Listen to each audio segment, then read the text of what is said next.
ओम नमः पार्वती पतये हर हर महादेव। यदि आप भी मेरी तरह महादेव के परम भक्त हैं तो आपको जरूर पता होना चाहिए महादेव ने क्यों धारण किया था काल भैरव का स्वरूप। भगवान शिव के अनेक स्वरूप हैं जिनमें काल भैरव को उनका सबसे रौद्र और शक्तिशाली अवतार माना जाता है। भगवान काल भैरव की कृपा प्राप्त करने के लिए हर माह के कृष्ण पक्ष की अष्टमी को कालाष्टमी मनाई जाती है। देखिए, माना जाता है कि काल भैरव की आराधना से भय, बाधा और नकारात्मकता से मुक्ति मिलती है। तो आज मैं आपको बताने जा रही हूं काल भैरव अवतार के पीछे की रोचक कथा। पौराणिक कथा के अनुसार एक बार सृष्टि के रचयिता भगवान ब्रह्मा और पालनकर्ता भगवान विष्णु के बीच इस बात को लेकर विवाद छिड़ गया कि ब्रह्मांड में सबसे श्रेष्ठ कौन है।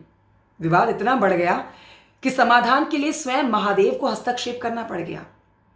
भगवान शिव एक अनंत प्रकाश स्तंभ यानी कि ज्योतिर्लिंग के रूप में दोनों के सामने प्रकट हुए, जिसका ना आदि था और ना ही अंत था। इस अनंत ज्योतिर्लिंग को देखकर भगवान विष्णु बोले, यदि मैं ज्योतिर्लिंग की जड़ तक पहुंच गया तो मैं सबसे श्रेष्ठ हूं। और वहीं ब्रह्मा जी बोले, यदि मैं इसकी ऊंचाई को छू गया तो मैं सर्वश्रेष्ठ हूं। भगवान विष्णु वाराह रूप लेकर पाताल की ओर गए और ब्रह्मा जी हंस के रूप में आकाश की ओर उड़ चले। विष्णु जी ने सत्य स्वीकार किया कि उन्हें अंत नहीं मिला, किंतु ब्रह्मा जी ने छल किया। जी हां, ब्रह्मा जी ने छल का सहारा लिया। ब्रह्मा जी को ऊपर जाते हुए रास्ते में केतकी का फूल मिला, जो कि भगवान शिव पर अर्पित था। ब्रह्मा जी ने केतकी के फूल को गवाह बनने को कहा कि उन्होंने इस ज्योतिर्लिंग का अंत देख लिया है।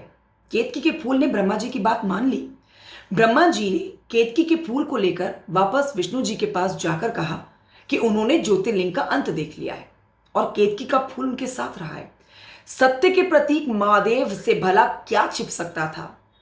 ब्रह्मा जी के इस असत्य और अहंकार को देखकर ना महादेव अत्यंत क्रोधित हो उठे और उसी क्षण महादेव की दोनों भौहों के मध्य से एक भीषण तेज पुंज प्रकट हुआ, जिसने काल भैरव का रूप धारण किया। तेज इतना प्रचंड था कि संपूर्ण देवलोक कांप उठा। भगवान काल भैरव ने अपने नाखून से ब्रह्मा जी के उस पांचवें सिर को काट दिया जिसने असत्य वचन कहा था।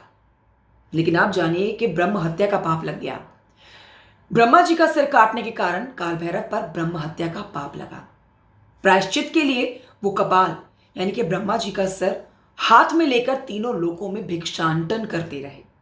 कथा के अनुसार जब वो पवित्र नगरी काशी पहुंचे ना तो उनके हाथ से वो कपाल गिर गया और जिस स्थान पर यह घटना हुई उसे आज कपाल मोचन तीर्थ के नाम से जाना जाता है। हो सकता है कि आप में से बहुत से लोग वहां गए हों, किंतु ये बहुत ही रोचक सी जानकारी यदि आप महादेव के भक्त हैं तो आपको होनी चाहिए कि काल भैरव का रूप क्यों धारण किया था महादेव ने। मुझे जरूर कमेंट करके बताइएगा महादेव की ये रोचक कथा आपको कैसी लगी। पौराणिक कथा का अपना महत्व है और हमें सारी जानकारी होनी चाहिए। ऐसी ही तमाम जानकारी मैं आप तक पहुंचाती रहूंगी। प्लीज मेरे वीडियो को आप लाइक कर सकते हैं और मेरे इस चैनल को सब्सक्राइब करके अपना आशीर्वाद मुझे दे सकते हैं। लगाइए महादेव के नाम का नारा और कहिए, ओम नमः पार्वती पतये हर हर महादेव, हर हर महादेव।